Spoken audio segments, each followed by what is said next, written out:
are back in Connor's garage, Connor's Customs. We're gonna get a banner placed across the wall here.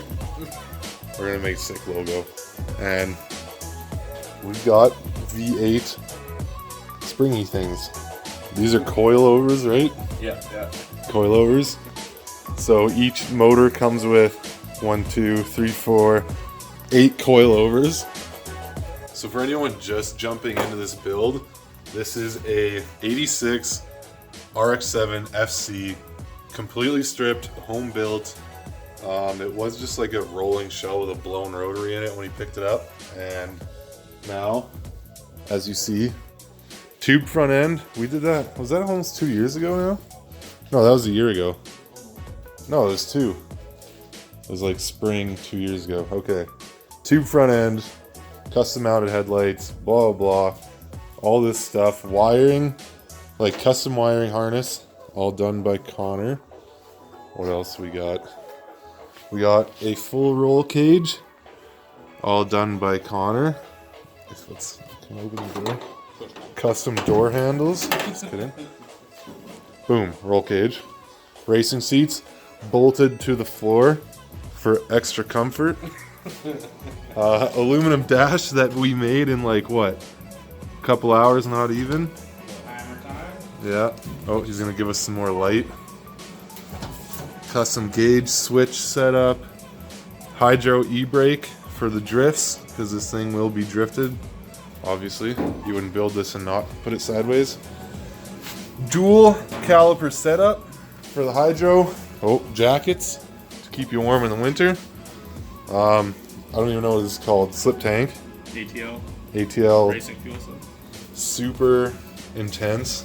It's really dusty. Don't mind the dust. It's been here for 2.5 years. 2 years. You bought it. 2 years. 2 years. Okay. It would have been a year and a half if we did the front. Yeah.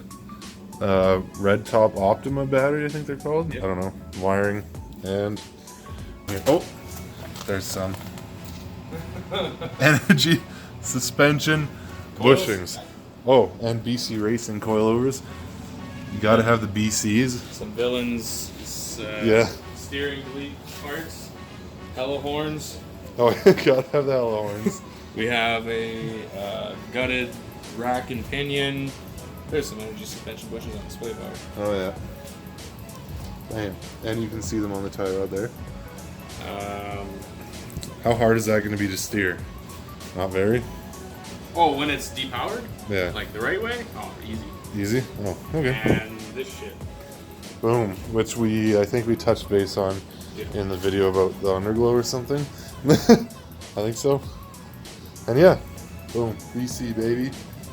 Go for gold. I think that's it. So, that is the Rx7 V8 turbo build. Turbo. Step 1, clampy boy. A valve spring compression tool. Pretty much the same as a fucking coil spring compression tool. You get to a point where it starts spinning, that means you're doing something. See? Oh yeah. Well, I'll do it slow for the camera. And then you just keep going. Until what? Until something happens. Oh. There we go. Do a couple more. You want to get it to a point where when it comes down, it's going to be hard to do this from this side. Hold up. Stick pliers and engines, kid. Only if you know you're getting it refinished. You want to get to a point where you kind of knock those loose. And you go in with your needle nose pliers. And you just pull those right out. Just gonna grab the other one while it's nice and accessible. Oh, fuck. They have a tendency to want to drop back in, as by design they do. Fuck. You can get them out. I'll try and do it the right way here for the camera. What's the right way? Oh, it works better if you ball some shit up so the valves aren't dropping the whole time. There you go. Unless you're like me and you just don't give a fuck. Boom. Boom. Boom. Oh, that's actually pretty easy. Sketchy boys.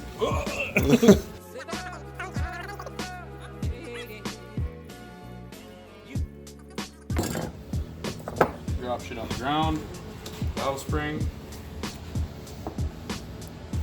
Only part left. This is highly unadvisable. How come you're able to do it? Are you because you're replacing them? Yep. If you're planning on reusing these, so what's the proper way? Is there a tool? I'm sure there's a tool. To me, this is the proper way. Yeah. Take your seal out. Looks good to me. That's what a valve seal looks like? That's metal there. This goes on there. A little spring around it keeps tension on the rod. Oh. Damn, dude. Keeps the oil Yeah. where it needs to be. The more you know. Flip her up. Pop it out. Damn, that's big. I was not expecting it to be that big. I was thinking like maybe like that. Nope. Like a loony. That's her butt. That's exhaust, I do believe. Because it's all Probably fucked up. it's all sooty. Wait, so the pliers were just to pull the valve seal off, but you didn't actually touch the valve? No, I have, Okay. I have not touched the valve. Okay. This can go back on. Just have the clarifying that. pliers just around that. So I can pop it off. You can take the valve out first. It's not going to harm anything. I'll trade you spots again. So you can see here the stroke of your valve. It's not this long. But this is the part that you're worried about touching with sanding. You want this to stay the same measurement. Up here is where your valve seats. That's not incredibly important as long as you don't fuck with this groove or anything. Let me get something tiny here. Between these two spots, between kind of where the oil is here, because that's where your valve keepers and stuff seat. Everything here is what it is. Everything down here, not as important. You can see there's oil buildup, so nothing touches it. Yeah. It's just cast like that. One important thing when I'm doing this method that you want to stay away from, unless you want to buy new valves or tap your valves, which is the shittiest operation known to man. Right here, where that's shiny, Oh yeah. that's your valve seat. There's a similar shiny part. So, where it's shiny, Yep. after all these years Valve seat. of mileage, you don't want to touch the seat. I mean, you can buy new valves and you have to lap the valve so it matches the head. If you have an engine that's mild to hell, that's already done itself. It's already done. What I would recommend, put the valve in. Like I said, I'm not perfect. Put the valve in, hook the drill up to this side, put some lapping compound on here, and just spin the fuck out of it back and forth. Back. Really? That'll cut it the way you want it. Not precise, not what the professionals do. We aren't professionals. So that's what I put it in a drill press. You can do this with a drill as well. Don't fucking squeeze it till it dies. Be gentle. I thought you didn't want stuff touching the shiny part. Gentle. That's Oh. why you're gentle. Okay. You gotta remember this is like tool steel, so it's not. As long as you don't fucking start scraping it, squishing it, it's not gonna be fuck off. Okay. It's gonna be loud, so I can't explain the next part. Wire brush, Staying away from the shiny spot. which and the looks shiny kind of spot. like it's gonna be tough. That'll be alright. No? Yeah.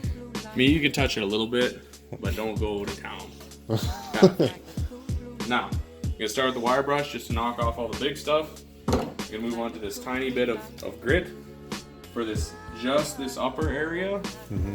So if the wire brush doesn't work right here or here, but it'll get the major cut off. This will really just fucking bring it down.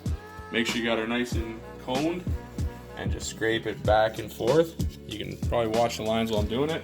Yeah. Next up, hit it with some finer stuff.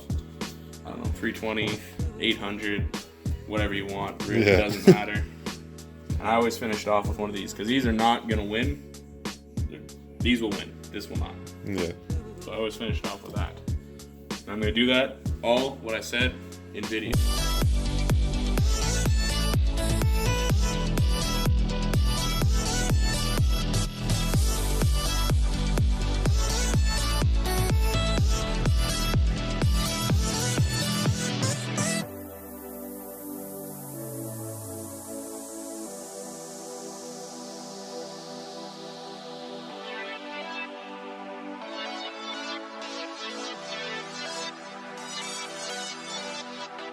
Boom. My man's just came and bought this valve and stuck it in there and pretended he cleaned it. Brand new. You can see nice. All the pitting from previous miles. Yeah, you can see that. And that's okay? That's fine. It's on the top of the valve. That's from all the shit that just gets in the engine. Okay. Same with, you can see it here too. Oh yeah, that shows up pretty good. When you're going with the finer grit stuff, it's not as critical that you stay away from the shiny spots because you're not going to do anything. Yeah, it's not like it's going to actually scuff it that much. If you're using a wire brush or I don't even know what this is, like 30 grit, stay away. The other day when I was doing the other head, I had sparks flying off this thing. You're taking off metal, even though it doesn't seem like it. When you're using the thinner stuff in the Scotch-Brite, who cares? Yeah. One. And so these are all ones that you already cleaned? Yep. Make sure you have a numbering system. One of my that's okay. That makes sense. One of my heads is 1. One of my heads is 2. I know how to differentiate them. Yeah. Like a book. 1, 2, 3, 4, 5, 6, 7, 8 from the exhaust side. That's how you get your valves in the same hole. Take all your parts. I mean, you can clean them now, but before you reassemble the engine, you're probably going to clean everything anyways. And just throw them all on the same thing so they all have matching pairs. Oh, yeah, I see. Okay. See that, kids? Exhaust side, 1 to 8. Not from the intake side. Yeah. Yes, sir. That's smart. I use latex gloves because they're cheaper than sandwich bags. And they hold valves nice, I guess. Grab your marker. Oh! And this is 5. 2 of 5. 2, 5. Done. I'm just saying, like, you're like the star of the show in this, so we gotta. You're out here doing engine science talking, and I can't even put words together right now, but you know what I'm talking about. I know the engine science talk. I'm just a camera guy. It's my YouTube channel, but I'm just a camera guy when it comes to this. Until we do like more ridiculous like Hot Boys stuff, then Connor's a star. Look at him. Round 2? Round 2. We will come back when? When are we going to come back? Because I saw the process of 1. We've got 3 more to go. It's going to be the same process. Yep. Same thing. Except so we will. 2 at a time. Yeah. Connor's going to go quick, so we'll catch you guys after we're done taking all the valves and cleaning them. And we'll see what's up next. So I don't know. I don't know yet. Well, I know as much as you guys do, which is nothing. Or maybe you know a lot of things. Maybe you know the next step, and I don't, because you've done this before. I've literally never built an engine. I've taken things apart. I've done head gaskets and stuff, but never this. Because once this is done, it can go in there, which can put power to those. And yeah. I guess you still need a transmission, though. For in there. Coming soon. CD09 with a Collins adapter with a 240 shift linkage shortener with a Collins adapter. Yeah, no, that should get it there. And that sounds just as Frankenstein as the rest of the car, so it makes sense. Which is the problem.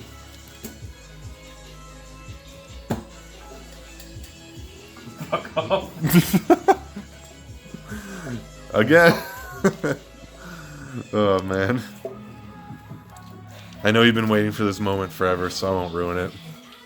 Do you want help? It's right there. I know. Oh. It was just getting to that spot. That was the hard part. Okay.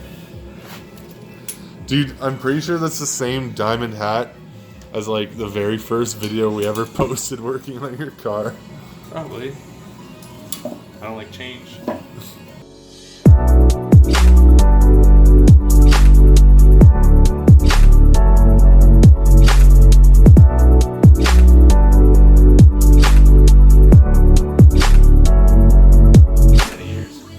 Engine ready for transportation to machine shop. Crank. What's going on with the crank? Cleaning it up. Just cleaning. That's it. I want to see if there's anything I can take off of it relatively easy. I don't think there's anything I can, but okay. They they're like, oh, it's going to cost you hourly to disassemble your engine. So I want to make sure there's nothing that they have to say, oh, we need to take that off. We need to take that off. There's a couple things I know on the block. There's a sensor and the cam bearings, because I don't have a cam bearing tool or small enough hands to do that. I'm just gonna say, yeah, I'll pay you to do it. Yeah, but that's like 1 hour though worth. Yeah, they have a flat price for that, anyways. So. Okay. But they're gonna want to clean everything, so. But the crank, you have some choices to make on that. Yes. But it's going to the shop either way. Yeah, it's going to the shop, because if they say, they're gonna put it through the wash, hit it with the MPI, the mag flux. If they say the crank's good, I'll make a choice from there. If I want to continue going with it. But right now, I don't wanna be sitting there thinking, well, I could, Yeah. I'm probably gonna end up getting a different crank. But you never know.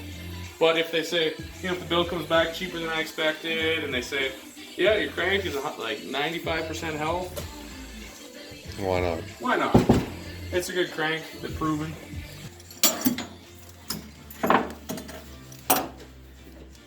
The struggles of a 5-point harness. All right.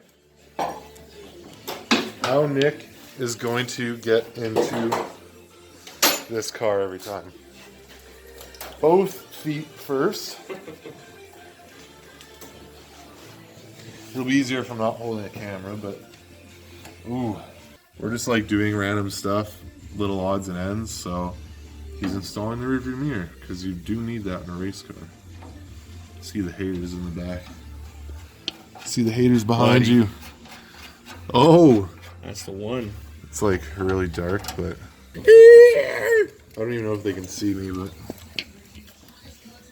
that's a big beefy harness. How you feeling in there? Feeling like a winner. Like a race car driver?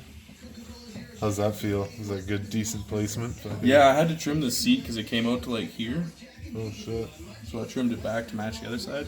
So now my armpit kind of fits over it. Oh yeah. Well, that's the money, buddy. I thought this thing would be way more in the way, but it's not that bad.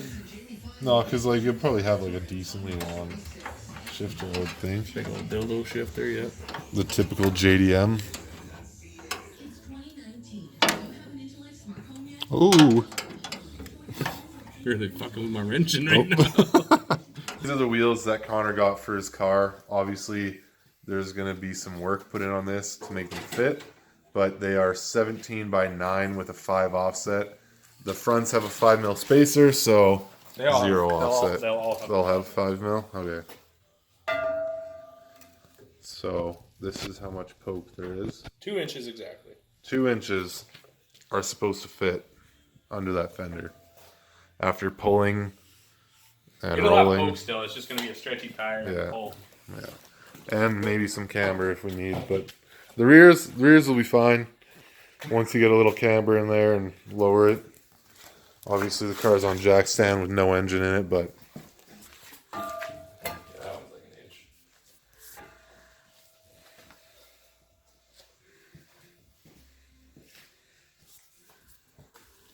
has nothing to do with the engine build, but just a little update on his car.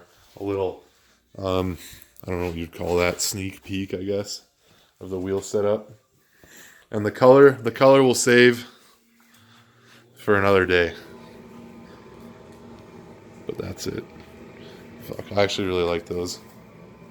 Except for that. I don't like that. That's gonna hurt. Wild dog appeared. Sit. Sit. Hey, sit.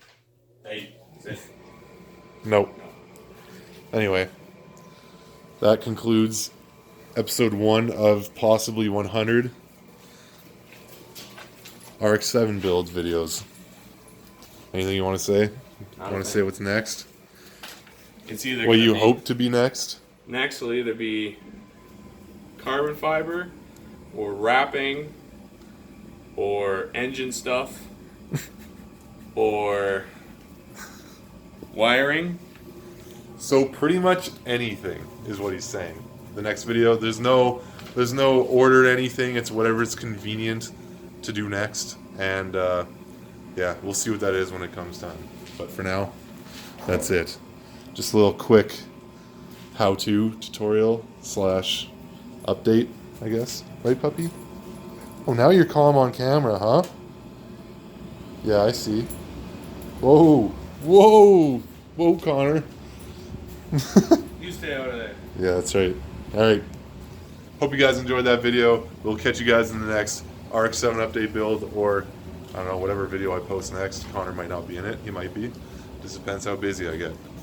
Or he gets. A little less busy, though. Maybe not so much flying around. Hopefully. I don't know. The past, like, what was it, like, month? You've been all over the place again? Well, like 3 months, yeah. 3 months? Nonstop. Yeah. So, life. Race cars. Race cars are life. Catch you guys next time.